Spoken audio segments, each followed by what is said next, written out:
Hey, Fox here. Good to be back. Mutt stuff. It's coming upon us. We're going to talk about rookie premieres, the best way to attack those, which ones to do. We're going to talk about team captains. We're going to talk about some other things that you want to choose, like out of those early on. Maybe we'll do another video about, the best ways of attacking Madden right away as you get into Mutt, because it is kind of confusing at times. So, team captains, we'll go through those first and then get into rookie premieres and etc. Which one's best? Now, team captains, there's, an exchange set for them, so you don't really have to, choose too hard because you can always go back and forth. You can use a bunch of them. It's going to be nice for trying out abilities because it's going to be really cheap, apparently, on team captains this year, only like 5 or 10 per. John Lynch, I mean, maybe a little slow. Youngblood's got some decent block shed, but he's kind of like a B tier guy because he doesn't have, everything. They're like, you know what? You know what I miss? The 80s. And let's just throw it right on to Youngblood. Yeah, so he's just all 80s. I don't understand it. Like, yeah, you know what?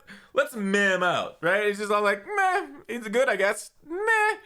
John Lynch right here, a lot of 80s also.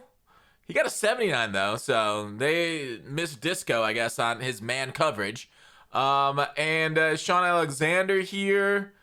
Yeah, I guess he's fine. And then we have Lance Allworth. This is actually, shout out to Metallica for this, but he said he got the 85 Lance. This is not the 89. Anyways, the best team captain is Lance Allworth. 89 speed wide receiver, or 88 I think is what he'll be. Basically a Tyreek Hill. Sadly his deep route running and stuff isn't 90 medium route running. They haven't hit 90 threshold, so that might be a little tough unless you can get one of them team boosts to get him up a little higher.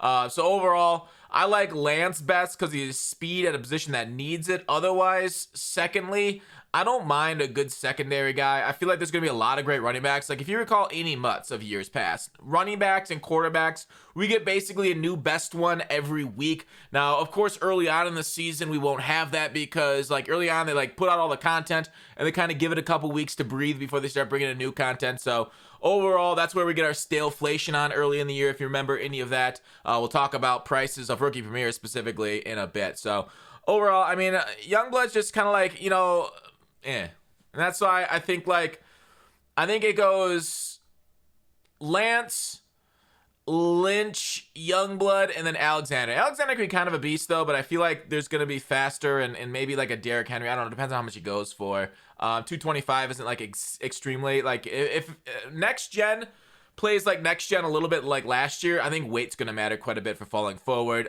Here's just breaking down the team captains, what you get out of them. I also want to talk about team builders. We don't have all those, so those aren't a good video quite yet. Muttmaster, superstars. I'm trying to remember if there's anything else. Oh yeah, like the pre-order bonuses, right? So they got pre-order bonuses out there, but we'll talk about the pre-order bonuses in a second. Which one to get? Oh, actually, the Mahomes versus Brady. You absolutely get Mahomes because with Mahomes, you get here's the pack that you choose from. You 100% you get Randy Moss and Deion Sanders. With Mahomes, you only get Wes Welker and this Rodney Harrison with Brady, who's too slow. So overall, go with Mahomes in the pre-order choice pack. Rookie premieres, who to get? We're gonna rank it down. We're gonna go down and rank. Ooh, let's shrink in this a little bit. We got in small in it. It's not as good as the noblest spirit in beginning. The smallest soul. I don't know. Worst one is Barmore, I think. I just don't see anything out of this card that you really can't get elsewhere on lower overall cards. And if you get an auctionable card, right? So there's a couple options. If you did 10 rookie premieres, and no, you cannot do rookie premieres anymore. If you did all 10 of them in 21, you get 2 auctionables. Or you can get a bunch of NAT ones. But these things are going to go for a pretty penny. Especially the number 1 on the list. It could easily be $1 million coins. The number 1 wide receiver in the game, I think you guys know who I'm going to talk about. It's going to be absolutely insane. And I think once they come out will be a time to buy them. I would not sell your rookie premiere right away at all. You can even wait a week and then sell it then. Once people start acquiring more coins, I don't think it's a good idea to sell right away. These rookie premieres are insane. Rookie premieres in 21 are the best rookie premieres we ever gotten coming into 22. No other rookie premiere year has been nearly this valuable. So overall, I do really like the cards that kind of go up with performance and go up through the year, but as an actual you can use it on your team, these ones are much better than they've ever been before. So that one's the worst. Second worst is Najee Harris. Like I talked about running backs, he's got 87 speed, which is nearish the top end. Maybe even one of the top running backs in the game, so that's not bad. Break tackle ain't great. Depends on what weight they give him. Carrying's kind of meh. So overall, like a balanced guy, a little fast, but I think you can deal with other running backs. There's some like literally can't miss rookie premieres here. So I don't think you should get Najee because you want to spend your guys elsewhere. The value of getting an offensive lineman is that he's just going to be there for like, a month or two. That position's set. You won't have to upgrade it for a while because of how little offensive linemen traditionally matter. Now, obviously, next gen it's a new game, and offensive line could matter more. I did notice in the beta, there was a little bit of still missed blocks. There was some good blocking, bad blocking. Sheds came in pretty strong at times, but I don't know. I just think it's unsexy. That's why I don't like getting this card and why he's rated number 7 on my 8. I can't count. I was told there wouldn't be math. All right. Parsons here, once again, I hate to be the bearer of bad news. Actually, I love it. What am I talking about? Linebackers don't jump, right? I like to give people bad news just to see the look on their face. I don't know. Am I a psycho? Pass. Lawrence, getting a top-end quarterback right away. Now, this Lawrence card could easily be rated below this, right? He could be easily rated like the worst one in the whole batch because of how many quarterbacks are going to be usable and they're going to be good. But overall, an 86 quarterback that you get for free that you can use for a while, that has good enough accuracies. If it plays anywhere like last year, once you get over 80, you're basically perfect. So I think last year was actually 75. And the year before it was 80. Yeah, that's it. Yeah, 20, it had to be 80. Remember that Baker Mayfield they gave us for free that would constantly miss the broadside of a barn if you throw any sort of medium pass? He had 78 medium accuracy. They absolutely skamazed us in 20 on that epic solo. Next up, Mr. Phillips here. I hear he doesn't like flathead screwdrivers for whatever reason. I like this card better than Parsons because, okay, he's 6'5", right? Is Parsons 6'2"? I don't remember Parsons' height. 87 speed. So he's only one speed slower than Parsons. Oh, wrong one. Parsons. One speed slower. And yet he's tall. He's also an edge, so he can go down to defensive lineman, or he can go over to middle linebacker. He's an outside linebacker, sorry. So he can go to either position. You can use him on a tall dude. He's still not going to jump the same as Parsons. And now, maybe Parsons, if you want to use him, he'll get Lurker. And maybe this Phillips won't have Lurker because of his archetype. And that's a fair point. You're like, well, I want to use middle linebacker, and I want to use him, but I want to use Lurker. And so, like, maybe Phillips won't get it because he's a pass rusher. And I, maybe should... We'll adjust my rankings if that's true, but overall, just use a safety in Parsons' spot. Run nickel formations. All right. J.C. Horn, Tyreek Hill, I've said this before, is absolutely the threshold of speed in this game. And if you're matching Tyreek Hill day one on speed, you are super valuable. Now, next-gen Madden, this is going to sound weird, and I might be roasted for it. I think speed absolutely matters, but route running might make as much of a difference this year. I'm stupid, dude.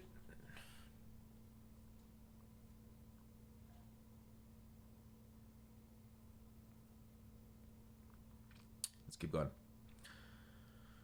J.C. Horn, 89 speed, right? Okay, so early on, you guys know Tyreek Hill is the meta setter for speed, right? And if you want to have a defensive back that's not going to get just absolutely torched over the top by a guy just running a straight streak, you're going to need speed there, right? You'll be able to press, and then they'll be able to bail on you.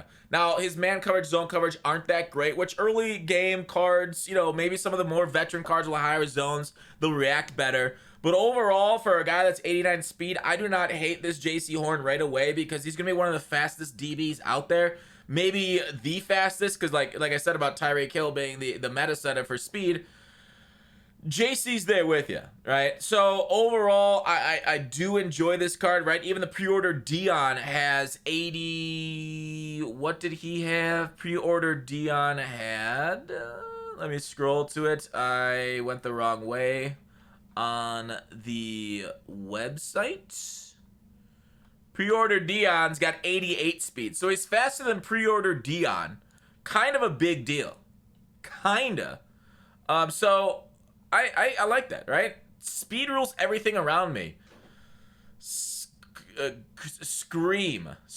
Yeah, Scream. Speed rules everything around me in Madden. And I know next gen plays a little bit different. Maybe speed won't be as important as it has been in the past, but it's still mega up there. I mean, these things do matter, definitely, but I still look to this number one of all. Agility being 85. Wish it was a little higher, too. I think Mooring here, right? Safety, hard hitter, God tier. He's 6'2" also. I looked it up. He's 6'2".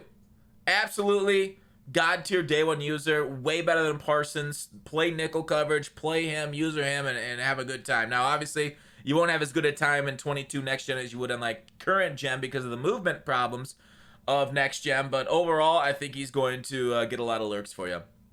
I think Kyle picks a tight end that gets 88 speed. Wowzers. Wow, wee wow. Okay? Sure, his run block ain't there, but you're not going to be a puss that runs the ball, right? Right? Number one is easily Jamar Chase, right? He's just going to run past people. Coming out with 91 speed right away, where Tyreek is 89 and DBs aren't, like, if they press you, you might just be able to run straight past them. Now, it depends on the interactions and how DB plays that, like, because you know in the NFL, raw speed does not get you a touchdown, right? You're going to need to exploit thumbs because, like, Richard Sherman's been slow for a while, but he still uses that arm bar to stay up with people. And they show that. We see that in Madden. So if they properly align, if they misalign him, touchdown. If they properly align him, they might be able to arm bar him. He won't get a touchdown because of the way, you know, that's just proper NFL technique by DBs. And these are professionals. Not a great route runner. But overall, I think this is number one. I think there's potential, depending on what other kind of cards they come out with, depending on how easy it is to get coins, the potential this card's 1 million coins. I'm not even joking. With 91 speed. Again, like I say, it really depends on what other cards they come out with right away, but this card could be bonkers. Like, easy 400k, I think, right away. Like, and he'll go up, right? If you sell right away, don't come bitching to me if you sell right away and then his price goes up.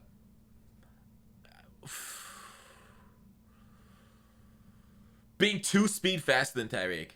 And I mean, what DB is going to hang with him outside of Muttmaster, outside of Trevon here?